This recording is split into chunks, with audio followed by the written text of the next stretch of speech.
I finally got to meet Tom Ray, and he used to be Tom Ray? I used to be Tom Ray. And we've been talking over the phone, and I heard so much about him, and I heard so much about this lecture that I hope you're all as excited about as me as having. Tom? Thank you. Don't applaud, I haven't done anything yet. Okay. As Don said, I used to be Tom Ray, and I guess I still am. First of all, my thank yous to Don for being a fabulous host here, to Per Bode, son of Harald Bode, and for the many kindnesses Per has shown to me. He got me a residency at Alfred where I did 11 DVDs, film clips on electronics in the film score, which may get published yet, and so forth. And Andrew Deutsch, all very much for including me in this event. As I was saying, at the end of Andrew and Per's event, for God knows 4 to 5 hours, what fortitude! I'm going to last about an hour, maybe 45 minutes. This area is particularly rich in the history of electroacoustic instruments and electronic music and things like that. Harald Bode, a very pioneer, and as I'll show you, across 3 generations of instrument design in 2 worlds, both pop and avant-garde. You have Jerry Hiller, who was out here at SUNY, and a lot of the creative associates that were out there. Henri Passeur spent a year here, a famous European composer, and of course the inestimable Bob Moog. And Moog Music was in this area, right out at Williamsville and Cheektowaga, and so forth. So this part of New York, I hazard to say, certainly from the early days, has as much development and as many pioneers as any spot in this country, certainly. So it's in that context that I would like to present a few ideas about Harald Bode, to give a little background. Sample that. Okay.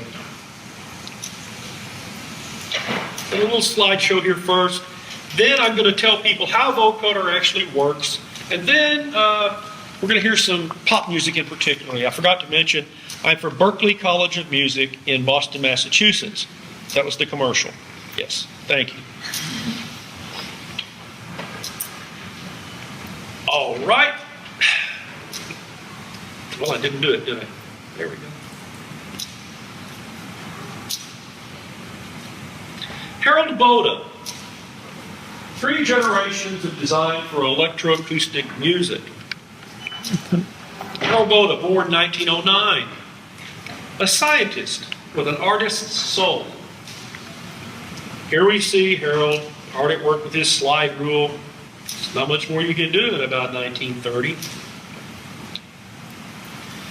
This is a bit of a technical idea. It comes from his Bode Vocoder organ. Anybody here in acoustic engineering or knows a little bit about mixing knows that you need to zig when things zag. If you want to hear the vocalist, well, you dip the band a little bit at 4,000 hertz and you up the vocalist a little bit at 4,000 hertz. It's the kind of studio magic that we teach at Berklee, I might add. But here we have so-called complementary filters or tone colors, and as you see, the dotted dash one is not in the same spot frequency-wise as the continuous control. So it's possible to hear the sounds made with these different tone colors quite distinctly. That was part of what Harald had done with the Bode Vocoder organ. Now, why 3 generations?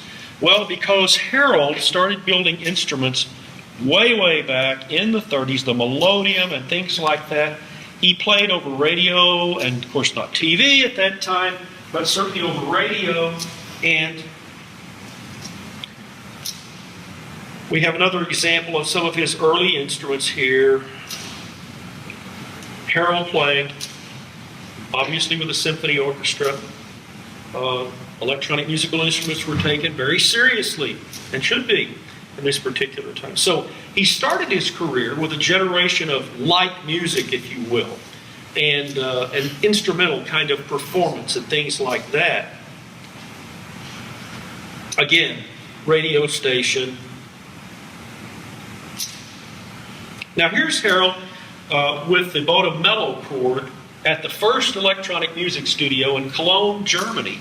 There were only 2 instruments at the first electronic music studio, and Harald Bode had one of his there. There was a man named Friedrich Trautwein that had a monochord and then the Harald Bode mellochord. And the very earliest people at the Cologne studio used the Bode mellochord. Eimert and Meyer Epler and some people like that. They soon, however, turned away and began to think of the tape recorder as the musical instrument, and a different kind of a aesthetic evolved out of that. But there was Harald in the very early days with performance and light music and things like that. Then in the mid-period at the Cologne studio, and now here he is with an instrument that he designed, that he published an article for in 1961. Well, the Moog synthesizer dates from 1964. If you look at this carefully, down here at the bottom, these are modules. It is a modular instrument. That means discrete units that can be taken in, put back, rearranged, patched together to make sound any way you would wish. As it turns out, the Moog synthesizer was modular. And I worked with Bob for many years, Bob Moog, and I asked him point blank, did Harald Bode's 1961 instrument influence you? He said, oh, of course. He says that's why the 900 series Moog was modular, because he had seen Harald's work. Just to let you know, here you have a regular tape recorder, and in the center here, it's a little smudged, is an endless loop tape recorder, which you would hear in movies like Planet of the Apes and some things like that. One of the interesting theses that I've developed as a historian is that electronic music really didn't begin at the first electronic music studio in Cologne and at ORTF radio station in Paris, as most books teach it, and as the Academy teaches it. In actual fact, a great deal of the techniques of electronic music date back to radio and especially film. Reuben Mamoulian had a very distinguished soundtrack for Dr. Jekyll and Mr. Hyde, involving a human heartbeat, a gong played backwards, sounds that were scratched on the soundtrack and things. This is 1932. Sound is barely out of the box for film. And there are people doing electronic music quite early. As I mentioned, Harald greatly influenced Bob Moog, and as a matter of fact, they had a very close relationship, not only personally, but professionally. This, by the way, which I fished out of Bob Moog's trash can, I must tell you, in Asheville, North Carolina, is the first Moog synthesizer. I said, Bob, what's this doing in the trash can? Oh, I don't know. There it is. 2 oscillators and 2 amplifiers. That's it. That's what you got. So before there was ever the famous modules with black faces, of which this is a Bode module right here. But again, in many cases, with the frequency shifter, ring modulators, and later the vocoder, Harald had made these designs, and Moog put the Moog imprimatur on them. And Bob and Harald worked hand in hand to bring these things from the design stage out to the marketplace. So not only a friendship, but a professional relationship that has lasted up until the demise of both designers. Here's Bob Moog at an AES show, Audio Engineering Society. He's got his fingers there on a Bode frequency shifter, which he would have been selling. Here's the Bode vocoder, and the Moog vocoder is identical. It simply has a different front panel that says Moog. So it is, when you see Moog vocoder, it is a Bode vocoder, which was, there's no subterfuge. Everyone knew this. Here's Harald in his studio in North Tonawanda with the vocoder, and he's playing with his vocoder. He made a lot of recordings and continued to do some light music and things like that. He also designed some very unusual kinds of things, something called a barber-pole phaser, which hasn't seen a modular representation to my knowledge out there, but it has been implemented in digital technology. And that's one thing that's interesting, of course, about Harald Bode's impact. His work goes on. Now, I must say, again, Harald with Polymoog,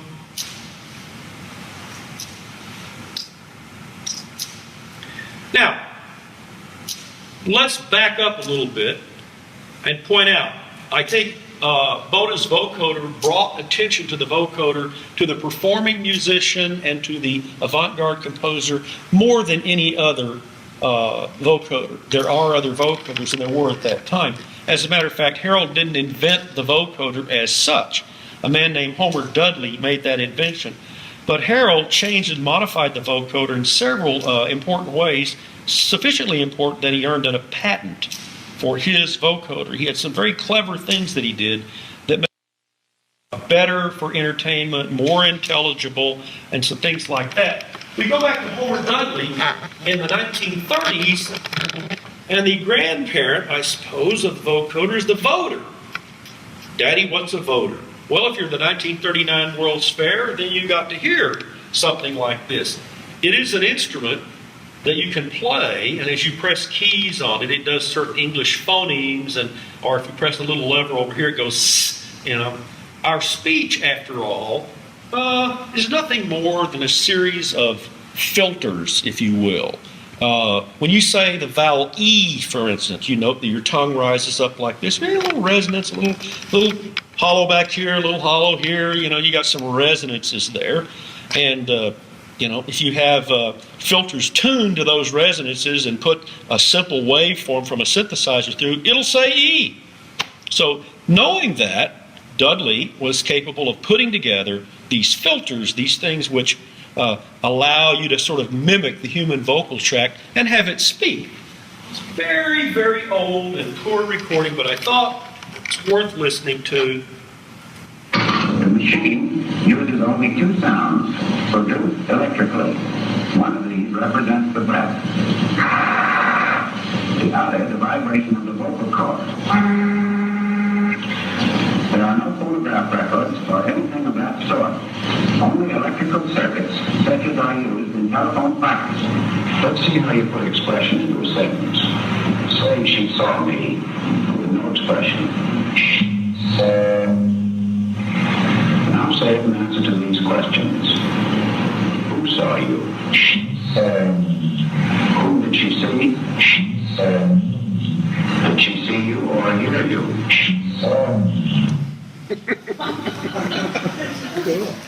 It's amazing, you know, these strange things that never ceases to, I think, amuse and entertain us, that we can have that sense of humanity about something that we know is not human. And again, if you let me prevail just a moment, I'm going to show a little bit more about that particular instrument. This is the perisphere, well, it was. Here we are. Perisphere and the trilon, the three-sided monument, and this sphere, which represented the 1939 World's Fair. This was big business. The voder and the vocoder came out of Bell Labs. I don't seem to be having much luck with this. Here we go. This is a very large exhibit at the 1939 World's Fair. And here we see, right in the center, the voder. This marvelous speech machine, you can imagine, drew a lot of attention. It's interesting what happened to the Bell vocoder, the stepson of this, if you will. It was originally designed to increase the number of conversations you could have over a telephone wire. You understand that if you talk to your grandmother, there's not a separate wire from your house to your grandmother's house, and then a separate wire from that to your second cousin's house. You know, there's something called multiplexing, which allows us to put many messages over one wire. This is done in microwaves typically now, but in this day is done over wires, and it's, you know, hard to string wires, and now they said, we need to put more messages. So they simplified human speech to these very slow-moving signals. In other words, the average power in my lows, mids, and highs. If I could reproduce that on the other end, I could reconstruct my speech but send less data. And that was the original reason for the vocoder. But along came something called sampling. It's actually much older. Some of you may know sampling, pulse code modulation. If you play with sound, you've done this. It's actually much older than you imagine. It happened a long time ago. It came along and preempted. Oh, we can do a lot of conversations in this time domain thing called sampling. Yeah, we don't need a vocoder, so we'll pick up that story in a moment. Because what happened to the vocoder? What happened? Let's look just a little bit more at the voder.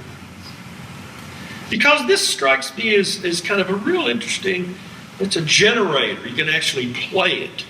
A vocoder is something that basically processes something that you do. And this is a generator. Hands on the interface. We see that there are a set of like piano keys, and you can literally play vowels and make it hiss like our voices do. Our voices are basically made up of buzz. When you move your vocal cords, ah, E, I, O, well, it vibrates down here, doesn't it? When you okay, speak more.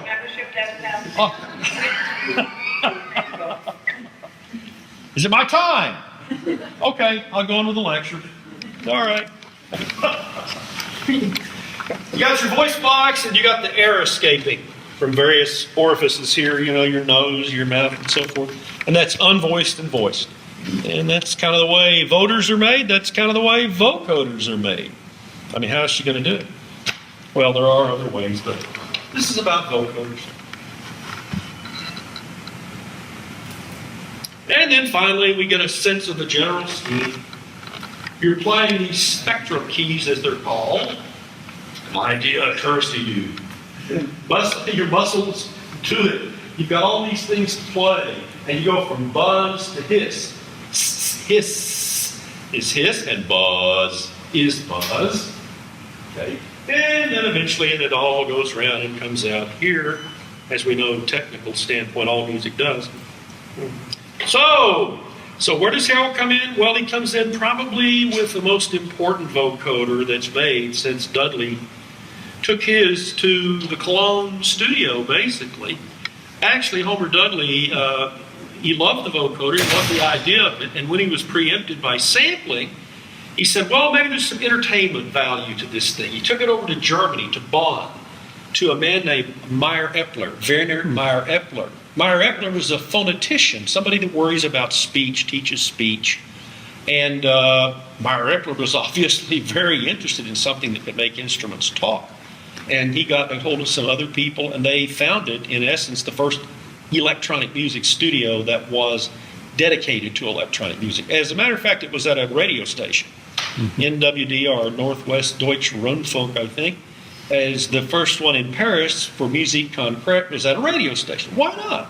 That's where you have oscillators and amplifiers and the kinds of things you need to make either musique concrète, which is recordings of real world sounds, or electronic music, which is oscillator-based kinds of sounds.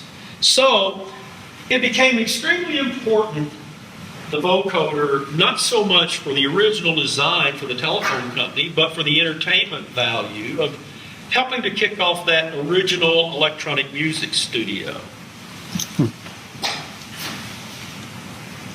By the way, there's the Moog vocoder. Gee, it looks a lot like a Bode vocoder. Yes.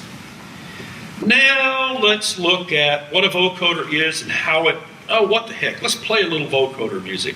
How about Daft Punk?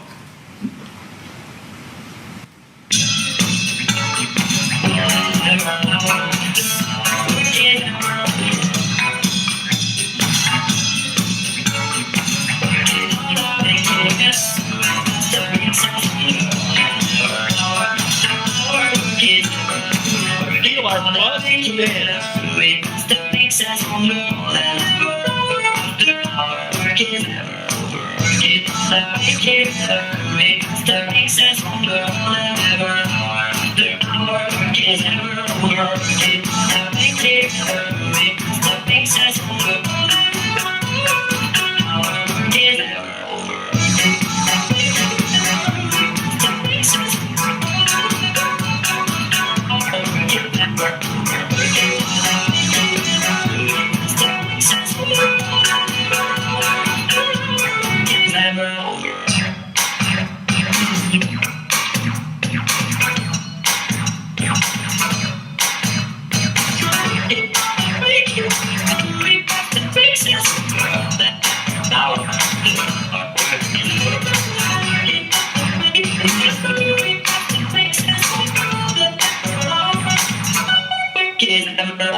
The first thing you notice about vocoding stuff is that, wow, what a pitch range. That's because the pitch is determined by the instrument that you're playing, for instance, but the texture, the tone color, the words that you're saying, that spectrum, is determined by what you're speaking. But you can impart that on whatever pitch you're playing. You don't have to be singing those notes. You can just sort of talk in a monotone and do this vocal. Sometimes it works better if you do sing the notes. They sort of line up with each other, these two ideas. But in general, you can sing out of your range, either lower or higher. As some artists have done, let's listen to Laurie Anderson at this point. She's a performance artist, and she's interested in personae. Sometimes she wants to be like her brother or her father and represent certain ideas. This is a good example of, you can hear her voice, and you can also hear through the vocoder, she's going to sing out of her vocal range. Again, a short piece. Let's hear that.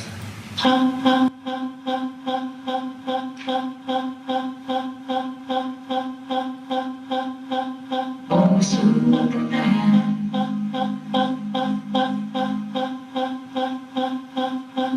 Oh, John.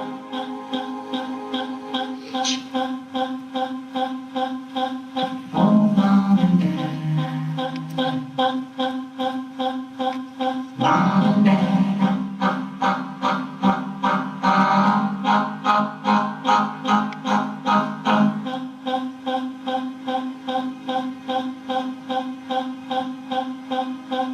Oh, Superman.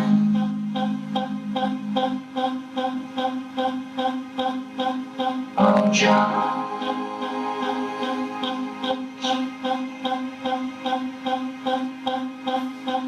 Oh, Mom and Dad. Mom and Dad.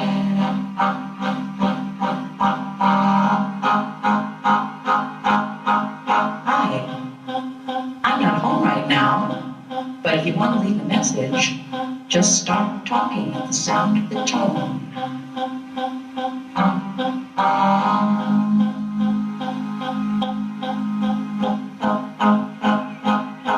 Hello.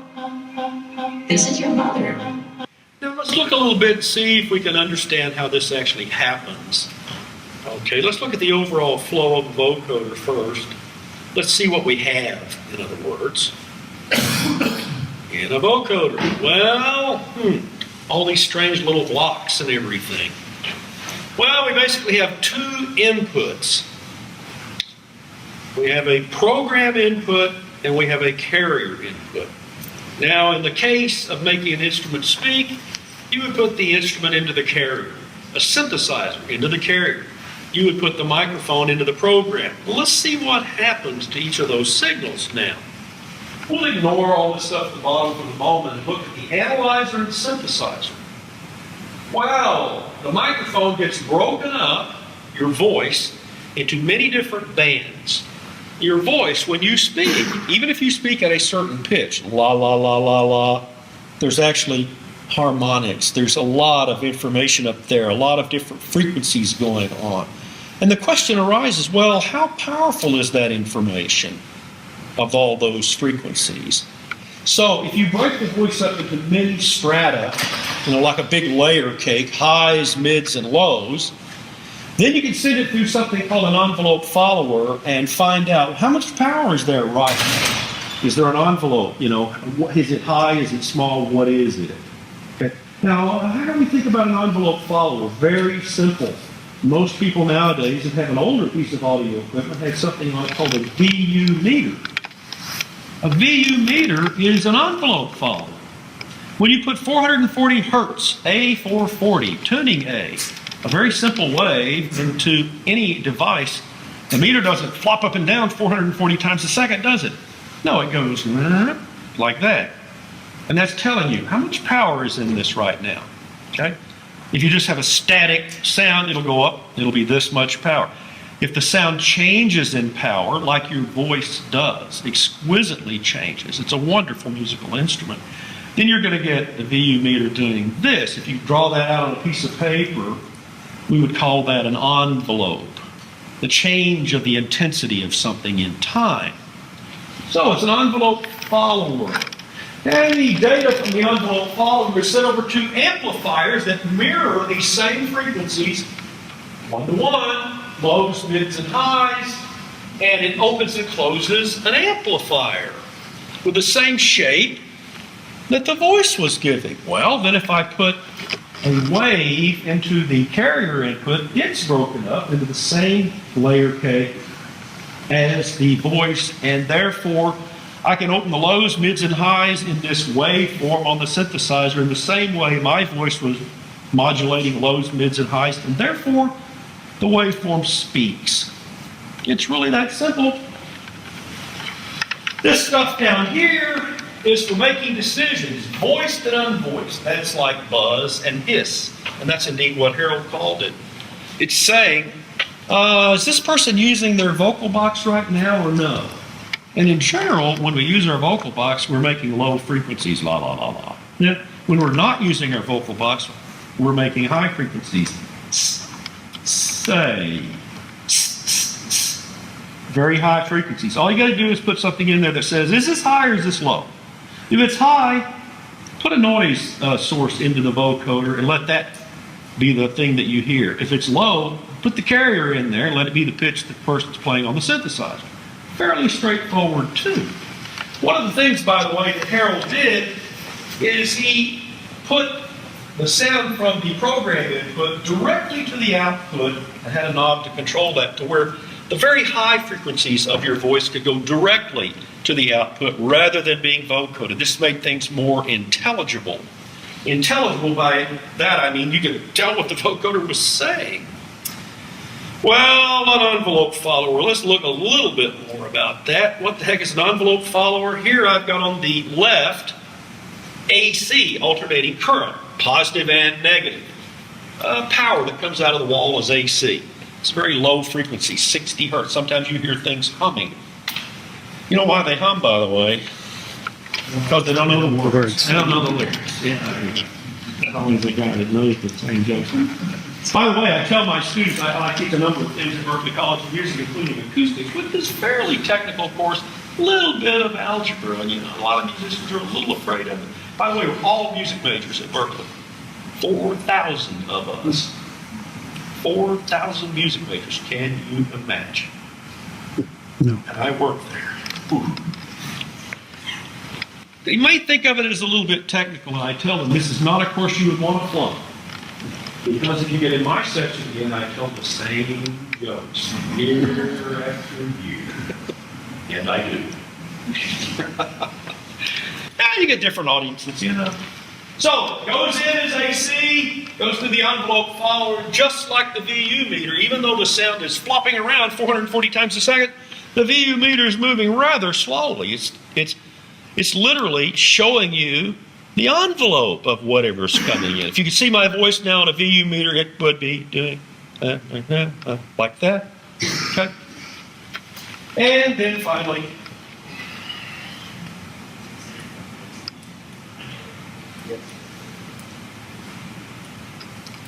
let's imagine we put into the carrier input a whole lot of harmonics, and they were all very strong. That's what that means right there. I alluded previously to the idea that when you say a vowel, you're actually tuning certain things with your voice box. You are. If you're male, okay, high, mid, and low. So, format 1, 2, and 3. If I could make this carrier exhibit the same kind of filter that my voice does, then that wave will sound like my voice. And here again, we see the Bode Vocoder with its analyzer outputs and a synthesizer inputs. The neat thing, too, about the Bode is you can scramble them. You can make the highs of your voice, control the lows of the instrument, and so forth. A very musical design. And, of course, the man of the hour, Harald Bode. The big color diagram doesn't help me, I'm colorblind. Maybe it'll help you. Here again we have the instrument or carrier. We have broken up, put through amplifiers, and these amplifiers are being controlled by these envelope followers, and then you got the main out and so forth. Okay, explain it to me. Yeah, I did.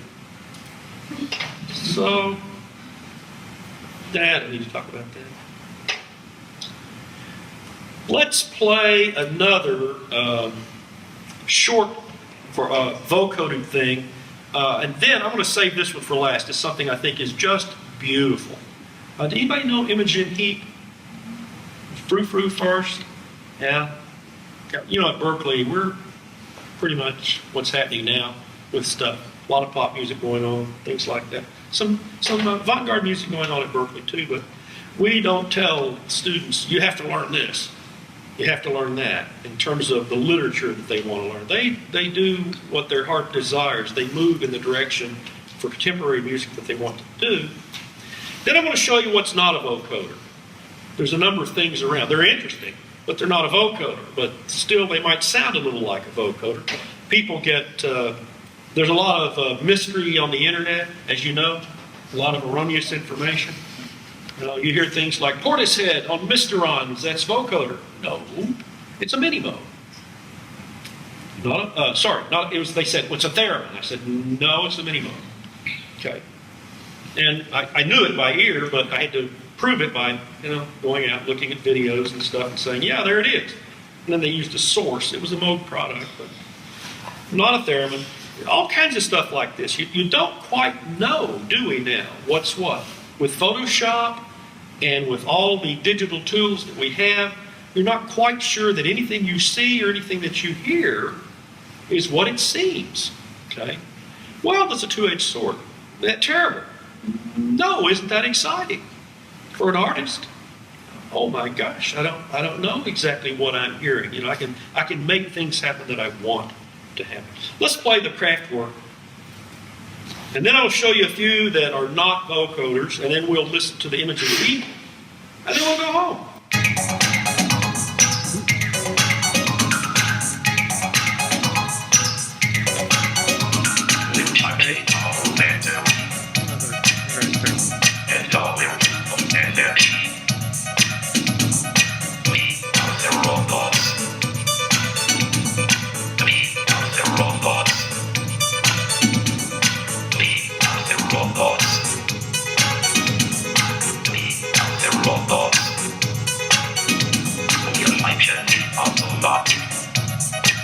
And as I'm lecturing, this is what I should do as a professor, my students, Florian and Ralph, forgot their names. They had to have heard Stockhausen. They were in the area. And then they're using, with a beat, a lot of these electronic sounds, they'd heard this avant-garde pioneer movie.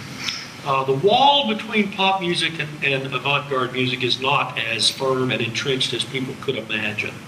There's actually a lot of interplay back and forth. A very healthy situation. Now let's look at some antecedents that are not vocoders. Maybe some of you remember Rusty and Orchestra Bill?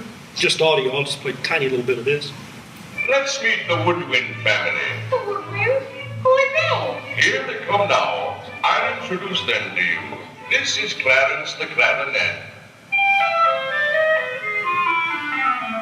And that thin fellow there is Popo the oboe.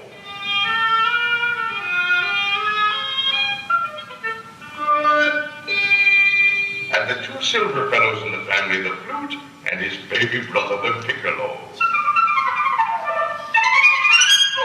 And the big awkward bassoon.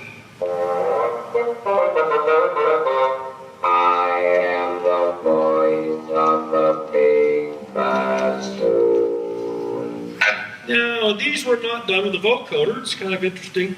They were done with a device called a sonovox. A sonovox is like two speakers, and you hold them up literally like this against your throat, and they take the place of your vocal cords.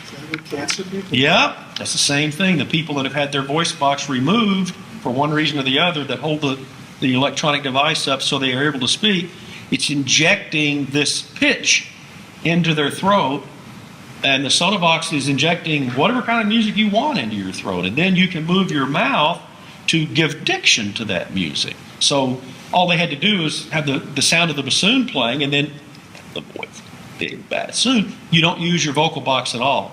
It's not even like whispering. You just move your mouth and make it work. Well, this is 1940 stuff. And of course, some of you might remember Kay Kaiser and his College of Musical Knowledge. Yeah? Oh, nobody, huh? I'm the only old guy. Okay, sorry. Here's a sonovox, and this is one of those rare films. It's got Bela Lugosi, Peter Lorre, and Boris Karloff, all in the same film called You'll Find Out. And I have Per to thank, as a matter of fact, for giving me this lead. Have you seen this film, Tom? And I said, no, I haven't seen that film, Per. And then we looked forever to find it. This is an old VHS version. It's now out on DVD, like many things. They're at a seance at somebody's house. They're trying to gyp the heiress out of her fortune, and they're using this sonovox to spook everybody out as though it's spiritualism. And here's Bela Lugosi down in here, and you'll see how it works. He's got the phonograph, he's got the microphone, he's not saying a word. The phonograph has the wind, he's putting the wind into his throat, and then he's making the wind speak. See that?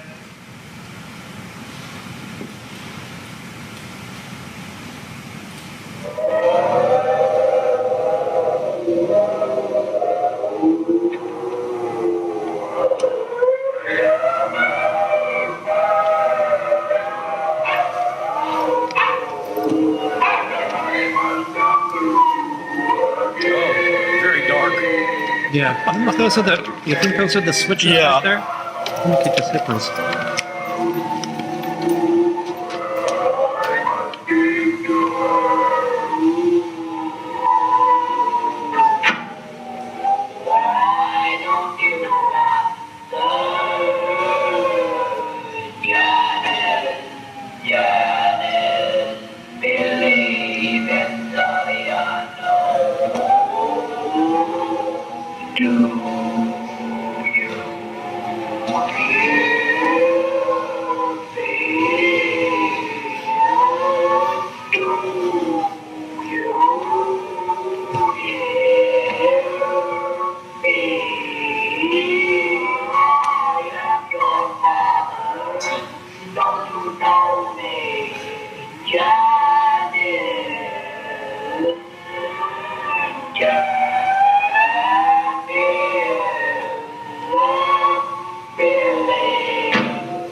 There was actually a name for this genre of movie. They were called dark old house movies. And as you see from our terrible old VHS, and it was pretty dark even in the film. I've got one here that's a little lighter than that, and it's of Kay Kaiser's band. Now, you know, I hate to break this to you folks, but there's a lot of fakery in music. How many people have seen the film West Side Story? Yes? Natalie Wood, right? No. Marnie Nixon is singing the entire film. Marnie Nixon. She sang hundreds of them. It's not Natalie Wood singing. I have the rehearsal tape from Natalie Wood singing. You didn't want to hear Natalie Wood singing. Everything is constructed, especially nowadays, with digital, magic and everything that we can do. Things are put together, but I don't think that it does away with the enjoyment of what we do. You know, there are two traditions now. There's the old tradition, and I come from that. I'm an orchestral musician, a trumpet player. And there's the sort of studio tradition where things are put together. And the film, of course, has always been this way. You know, you watch a film about the Civil War, what's going to last how long? 3 hours? Now, again, I hate to break it to you, but I think that conflagration was about 4.5 years. You know? I mean, nobody stands up and says, wait a minute. That doesn't work. Or when you're watching a big scene and you're right down in the middle of it, and then all of a sudden you're up on the hill looking at it, and you're saying, well, how did I get up here? No, we don't have that problem. So, music in many ways has become more like film, very constructed. You know? And I don't think we're any worse of it. It doesn't keep people from playing acoustic instruments or having orchestras or whatever they want to do. This is an example of it. This is constructed. You'll see a guy stand up with a sonobox, and you'll see a sax section stand up, and then he gives diction to the sax section. Well, obviously, if they were playing, you'd hear them. Well, you're not. It was done in the studio. They were played, put into a recording, then it was done into his voice, and then they stood up and acted like they were playing. And that's how the film was made. This is 1940. Okay. To show you how long this has been going on, when Alfred Hitchcock did Blackmail, remember that film? He had an actress there named Jenny Andra. She was Austrian with a thick German accent. But they made this into a sound film. What were they going to do? Oh, not too hard. They had an English actress standing over here by the microphone, and when Jenny Andra moved her voice, she said the words. This is done all the time. There was a sequel to Gone with the Wind. I don't know why you'd do that. But there was. One of the lead female voices in there was completely replaced by another actor, another actress. So, to me, it's like, it's wonderful that it's artificial because that's the essence of humanity. You know? Animals do everything we do, except some interesting things. Art, religion, sport. Otters play, but they don't have little beanie hats and whistles and 50-page rule books. You know, Craig Stadler is playing golf. There's a ball under a bush. He gets down. He doesn't want to get his knees dirty. He puts down his sweater. He kneels and whacks it out. Feels pretty good about it. Disqualified from the tournament. He improved his lie by putting his knees on the sweater. Whew. I don't know any otter that would have disqualified a golfer or something. You see what I'm saying? Animals do everything we do, but we have these highly contrived, artificial things. This building. Or when you're driving along the freeway and you see all those wonderful on and off ramps, these giant concrete sculptures. It's the wonderfulness of humanity for me, and that's why I'm interested in electronic music, is our artificiality. Our naturalness is mundane. It's shared with all the animal kingdom. It's the fact that we can develop these wonderful things. So this is a little bit artificial, but a lot of fun. Again, Kay Kaiser, and now you hear his band. 1940 again. Oh, Mr. Kaiser, how can I ever thank you? Well, how can I ever thank you, ma'am? Thank me? For what? Well, that gadget that talks like the wind. It gave me a great idea for a band number. We're going to let our instruments speak for themselves.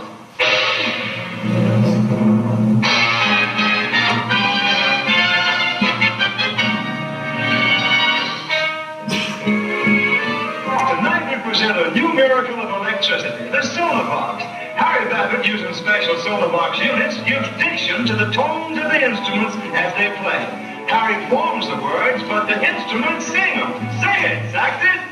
I know you anywhere, I know that fear. I know you anywhere when you walk in. I would think the wind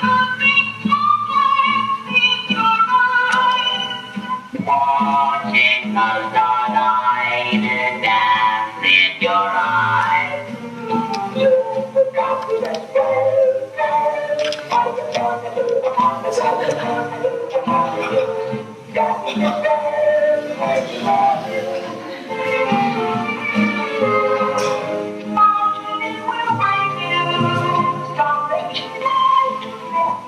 I'd like to sing one-track mind. We'll be listening. I've got a one-track mind. you. All the day long, it's busy with thoughts of you. I've got a one-track heart, can't call my heart my own. Early and late, it's beating for you all alone. I've got the stubbornest pair of arms that reach in your direction.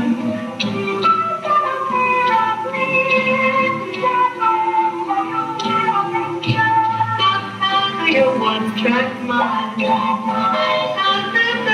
it's true. He's telling me to tell you that I love you, and I must do what the one-track mind tells me to do.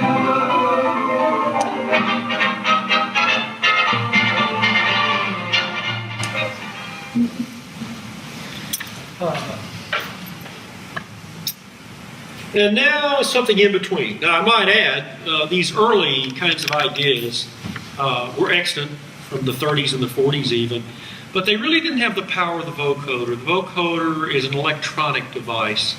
It's capable of dealing with signals in a modern sort of way, and the modern advent of the vocoder, with the Bode Vocoder in particular, there's been an explosion. I mean, I teach a speech and vocal synthesis class at Berkeley, and I just have practically days worth of stuff to play for my students to give them ideas about their compositions. It's just all over the world now. Almost any genre of music that you could think of, you can find examples. But I do want to play you one other thing that's in the not a vocoder, but you may have heard thing. It's called a talk box or a bag. Peter Frampton made it famous. And let's play a little quick video of Mr. Frampton. He's going to play guitar. It's the same thing, basically. A bag, or talk box, is a speaker. Except you do weird things to this speaker. It's called a driver. You rip away the thing that we think of as the speaker, so it makes this kind of guttural sound. You put it in a box. Then you remember model airplanes, neoprene tubes, for gas flow and everything? Except you get one about that big around, you stick it in one end of the box. The box is all sealed up. It's just sort of over there croaking. If you're playing the guitar, it's going certain pitches. You put it up here, you put it in your mouth, and again, what do? It pumps the pitch down your throat, and then you make the diction by, and again, you don't use your vocal cords at all. Now, this is one of those don't do this at home things. Let me tell you that if you get a bag or a talk box, some people are quite sensitive. You are coupling with your lungs, your intestines, and so forth, and pumping sound down your throat. Some people throw up. Just fair warning. So give it a little try at once, okay? It's like nitrous oxide, laughing gas. Don't do it to extreme. You still need some oxygen. You got to learn those things. Okay. Don't do that at home, but promise I show this to you. Let's see him play this a little bit. We won't listen to the same thing, just to get an idea. Yeah. I think so. Now, what has he got? Right there on the floor is this box. And coming up the mic stand, you see it right at the top of the mic stand there. You see something sticking out like that. That's the tube that's got the sound. The sound goes down into your throat. You use your mouth to articulate that sound. And lo and behold, though, you can articulate your guitar with all the things you can do on a guitar, which is what makes it interesting. Thank you. I suppose you want me to do this thing.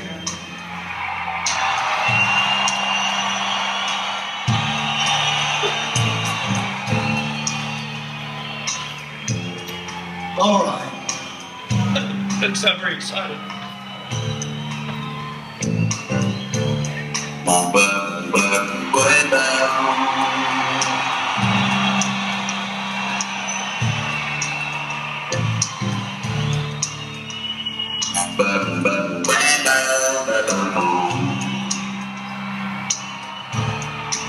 Are you alright, destroy? Detroit, Detroit, Detroit. City, mama, mama, mama.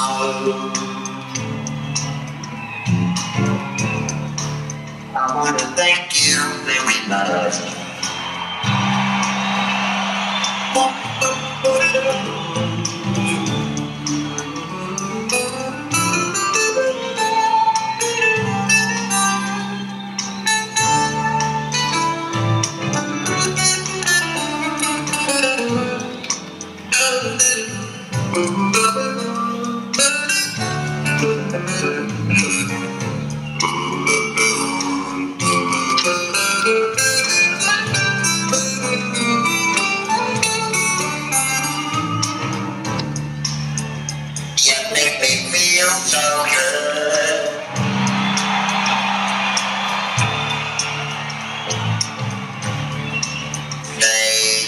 Yeah.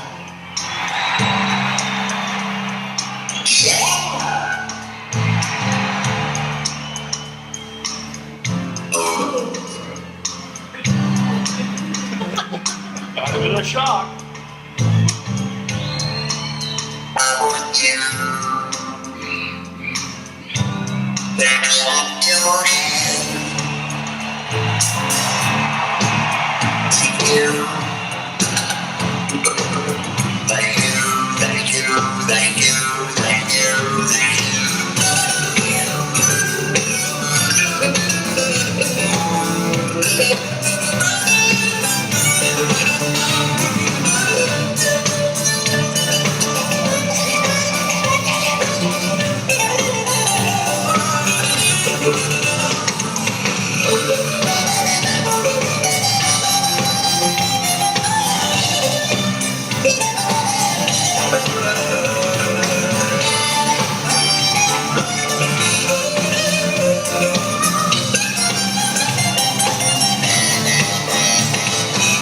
yeah, baby. Okay. Now I've got one last thing. I'm going to leave the lights. Oh, wait a minute. I'm going to leave the lights off. This is really, I believe that music should be an oral experience. I've become too video-based in my estimation. And I would like to play something I think is really, really beautiful, if I can find it here. Just a few minutes. It won't take long. And then we can whoosh out of here. Image in heat, hide and seek, vocoding. Listen to this. Where are we? What the hell is going on? The dust has only just begun to fall. Crop circles in the carpet, sinking feeling. Spin me round again and rub my eyes. This can't be happening when busy streets are mess with people would stop to hold their hands heavy.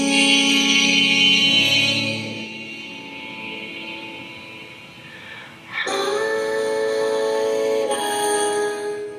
and seek. Chains and solving machine. Oh, you can fit, you can repeat, you can.